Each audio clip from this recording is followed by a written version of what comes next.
നമസ്കാരം, ഞാൻ ഡോക്ടർ കിരൺ ആനന്ദ് നമ്പൂതിരി, കക്കാട്.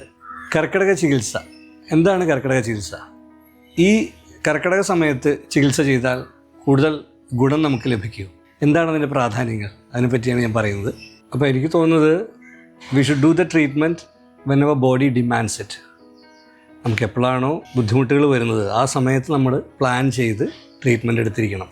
അപ്പോൾ അതിന് കർക്കിടകത്തിന് വേണ്ടി കാത്തു നിൽക്കുകയല്ല വേണ്ടത് എന്നാണ് എൻ്റെ ഒരു അഭിപ്രായം. പിന്നെ ആയുർവേദത്തിൽ പൊതുവെ പറയുന്നത് എന്താ വെച്ചാൽ, ഈ വർഷ ഋതുവിലാണ്, അതായത് ഈ മഴക്കാല സമയത്താണ് വാദം കോപിക്കുന്നത്. അപ്പോൾ അതിനൊരു ശ്ലോകം തന്നെ പറയുന്നുണ്ട്, ചയപ്രകോപ പ്രശമ വായോ ഗ്രീഷ്മാദിഷു തിഷു. അതായത് ശിശുരോധ വസന്തശ്ച ഗ്രീഷ്മോ വർഷ. അപ്പോൾ ഗ്രീഷ്മത്തിലാണ് വാതദോഷത്തിൻ്റെ ചയം എന്ന് പറയുമ്പോൾ അത് ചെറുതായിട്ടൊന്ന് കോപിക്കുന്നൊരവസ്ഥ. കോപിക്കുമെന്ന് പറയാൻ പറ്റില്ല. ചയോവൃദ്ധി സ്വധാമ്യേവ, അതായത് സ്വന്തം സ്ഥാനത്ത് നിന്ന് ചെറുതായിട്ടൊന്ന് ഉയർന്നു നിൽക്കുന്ന ഒരവസ്ഥ, അതാണ് ചയം എന്ന് പറയുന്നത്.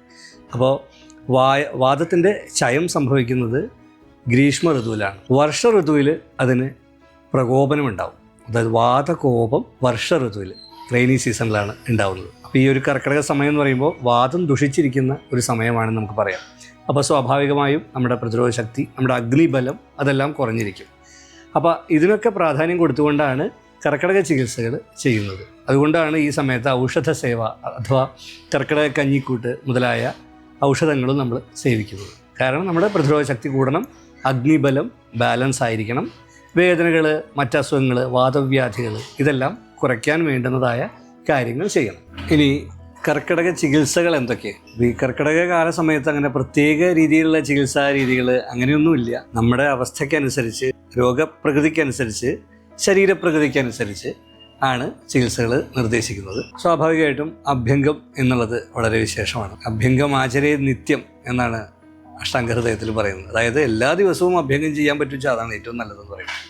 അപ്പോൾ എണ്ണയിട്ടിട്ടുള്ള തിരുമ്പൽ, പിന്നെ അതുകൂടാതെ ഹെർബൽ സ്റ്റീം ബാത്ത്, നമ്മുടെ ടോക്സിൻസിനൊക്കെ കളയാൻ വേണ്ടിയിട്ട്, ഇലക്കിഴി, പൊടിക്കിഴി മുതലായ കിഴികളെല്ലാം. പിന്നെ സ്വാഭാവികമായിട്ടും നമ്മൾ ആ വാതകോപത്തെ അഡ്രസ്സ് ചെയ്തുകൊണ്ടുള്ള ട്രീറ്റ്മെൻറ്റ്സാണ് നമ്മൾ മെയിൻലി ഈ ഒരു സമയത്ത് ചെയ്തു വരുന്നത്. അതുകൊണ്ട് തന്നെ ഞവരത്തേപ്പ്, ഞവരക്കിഴി അതെല്ലാം വളരെ വിശേഷമാണ്. അതുപോലെ വാതകോപം ഉണ്ടാകുമ്പോൾ സ്വാഭാവികമായിട്ടും മാനസിക സംഘർഷങ്ങൾ, ഉറക്കമില്ലായ്മ ഇതെല്ലാം അതിൻ്റെ ഭാഗമായിട്ട് വരും.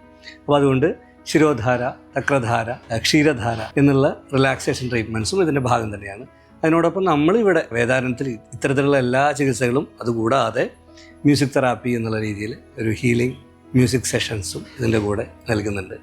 സ്വാഭാവികമായിട്ടും ഈ ഒരു സമയത്ത് നമ്മുടെ ശരീരത്തെ മാത്രം നമ്മൾ നിയന്ത്രിച്ചാൽ പോരല്ലോ, ആ മനസ്സിൻ്റെ ഒരു ഏകാഗ്രത കൊണ്ടുവരാനും കോൺസെൻട്രേഷൻ കൂട്ടാനും റിലാക്സേഷൻ വരാനും വേണ്ടിയിട്ട് മ്യൂസിക് തെറാപ്പി എന്നുള്ള രീതികളും നമ്മളിവിടെ ചെയ്തു വരുന്നുണ്ട്.